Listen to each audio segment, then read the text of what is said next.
Namaste and blessed day. Welcome to Miraculous Metanoia. I am Godis Naima, Goddess of Divine Love, and I wholeheartedly welcome you here to my channel. I started the channel because of a sincere desire to help people and figure out how I could help uplift and raise people to a higher level. Just in my own spiritual journey, I've learned that that's part of my calling. I know that I'm sent here to help. I know that we're all sent here to help each other. Success is never with the one. There's always a team, a collective, even if they don't get the credit. However, life is about the self. Self-love, self-care, this journey. It is your journey. And during this journey, you have the opportunity to really create the life that you want.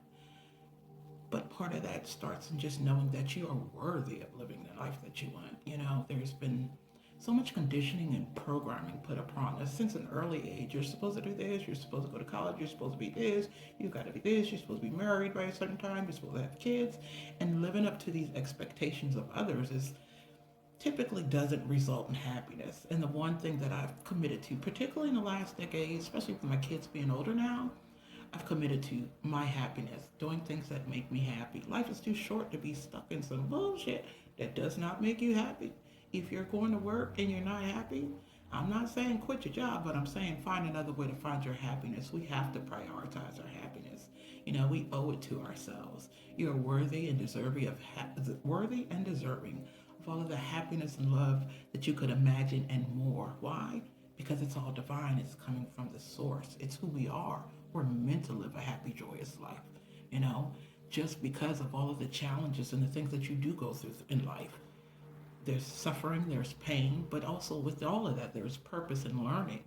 But all that total package is meant for us to decide to live a joyous life, a happy life. You owe it to yourself. And when you find your happiness because you're so happy, people have a tendency to share it. And that's what it's about, that energy, connecting, sharing, cultivating, and growing. And you owe it to yourself first, but then you owe it to others to help plant those seeds of happiness. So that's really part of my purpose. I really feel like, we're all supposed to be happy. I know the level of happiness that I want for myself, and because I am you and you are me, how could I not want that for you? You're just another version of me. So we are all deserving and worthy of happiness. And I think on your spiritual journey, that's probably the first fundamental rule of knowing that you are worthy and deserving. Because many of us don't even feel worthy of just some of the basics. And when you don't feel worthy, guess what you attract to you? Unworthy energy. So, the first step in your evolution and your spiritual journey is to determine your worthiness. Know that you are worthy and that you are sent here with a purpose. And I personally believe that all of our purposes are to help each other in whatever platform we use to help. I'm a horticulturist by trade, so I love working with plants and people. I love educating plants and people, but at the same time, in the education process, because I love to teach, it's equally important that I learn something. I expect a certain amount of reciprocity pretty much in all my interactions because I want to be open. I want to be able to garner information from your perspective and also contribute to the growth of your perspective. I do believe that learning is reciprocal, and that's something that we're supposed to do and give each other. While it's for the individual, it's also for the collective. We are here collectively at this particular point in time to make this major shift. And there's so many people out there, not only in need, but that are on the precipice or in the midst of this shift of consciousness, higher consciousness, being more self-aware, more self-loving, more. Your journey is what I'm learning. I turned 50 this past 2021. And I'm so grateful to be here because when I think about those that haven't made it, and I think about just my journey and all that I've gone through, it's miraculous to not only still be standing, but standing with new perspectives, new visions, standing open, standing and allowing and trusting, going with the flow, which is not the easiest thing to learn to do when you want to be able to kind of control things, You really have to learn to let go and surrender and acceptance. I mean, I think that was my biggest theme for last year: acceptance of what is, learning to surrender, learning to trust, and learning to let it go. Because a lot of times when we carry those things with us, the energy, And for me in particular, again, I'm an air sign. I'm very, very mental. I've had to learn to get out of my head. I've had to, at times, learn to say, F it. It's my favorite mantra. Why?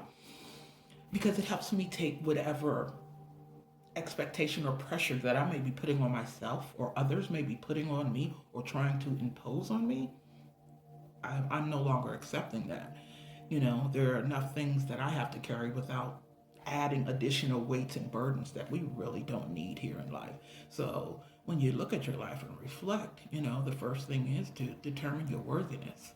Second thing is figure out what makes you happy, and everything you need to do needs to be working towards that happiness. It doesn't mean that life will be perfect. It doesn't mean that all things will be you happy or bring you joy, but it means that you are intentionally starting to move and build up momentum in a direction of your desire. As the goddess of divine love, I believe that divine love in the physical form equals self-love. And self-love is what we have to learn in order to even cultivate the next level of our life. So it's not even just self-love, it's self-awareness. It's the self. Who are you? What makes you happy? What is going to inspire you?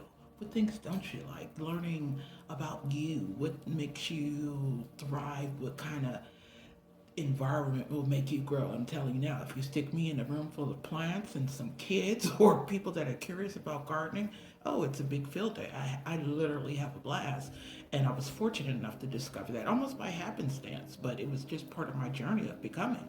Um, it was so much so that even at the age of 37, I went back to college and I got a degree in horticulture because it took me 30 something years just to find the passion in life, that thing that I would do for free if I had to go to work. And ever since then, it's been, just a progression of developing those horticultural skills, experiences, and connecting with people and using, whether it's gardening, whether it's interior plants, using that plant science as a way not just to deliver a message about our botanical friends, but messages about the self. Because what you see in Mother Nature, the divine feminine, is us. As humans, we've evolved to a point where we don't even often see ourselves as part of nature. I think that's part of our challenge in a whole as a society because we are so disconnected from our source, which is just nature, the universe. That is who we are, it's where we're from.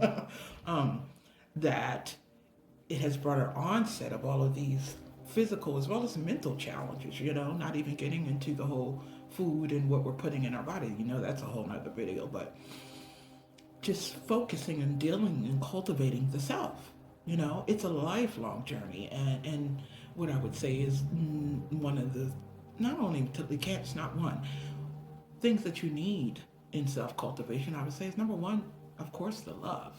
Cultivating self love. It's not an easy process. Oftentimes there are things that we didn't like about ourselves, and that's okay too. But that's where that acceptance comes in because it is what it is. But it doesn't make you any less of a person. It doesn't make you any weaker.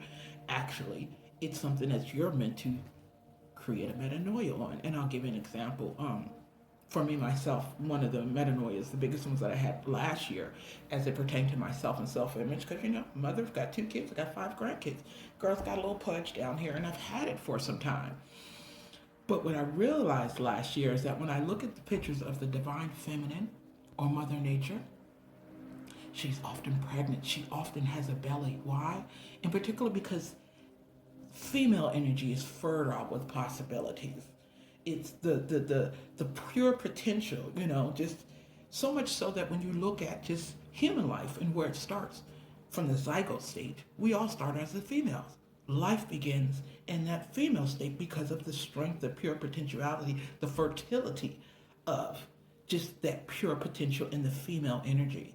So it's important to remember, just as you're on your journey, cultivation of self, learn to switch your perspective, create a metanoia. So what I've done since accepting that new belief into my system on being pregnant with the possibilities, I love my stomach now. I'm grateful for it. I am appreciative of the life that it's brought forth.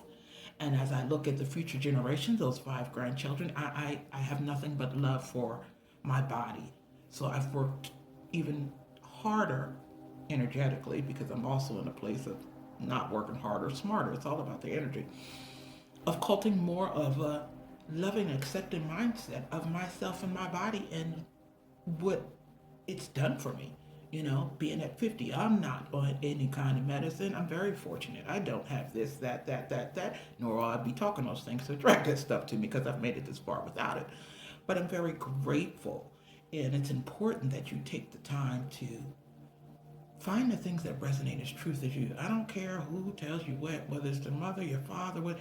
It's about you. It's about yourself. Those things that resonate with you. And you can feel when it's right. You know, that's another thing I've also tell people. You don't learn nothing else in this life. Learn to listen to yourself. Learn to trust yourself. You know, you are the one receiving. And oftentimes we get in situations, or even before a situation occurs, something tell you, yeah, you probably don't need to go there, you don't need to do that. And yet we do it anyway. And then we're so shocked and traumatized by the outcome when your higher self has told you, yeah, don't even go over to the house. Don't even stop at that store. You know, so it's important in your journey, your self-love, your journey of self, that you learn to listen to yourself. You learn to be patient with yourself. You learn to forgive yourself for things that you think that you've done wrong, or however, because there really isn't a right or wrong. It's an experience that's giving you an opportunity to learn something.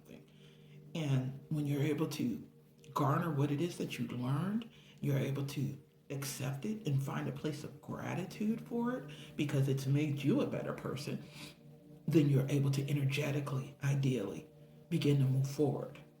But moving forward is the biggest challenge when you're stuck at these energy points and people don't know how to get themselves unstuck. It starts with the self, it starts with intention, it starts with you making the choice of you. Number one. I'm going to conclude that here. I want to remind you guys, keep loving you because I sure do, because I know I'm loving me. Life is miraculous. Make sure you give yourself a little bit of miraculous magic every day. And I'll see you on the next.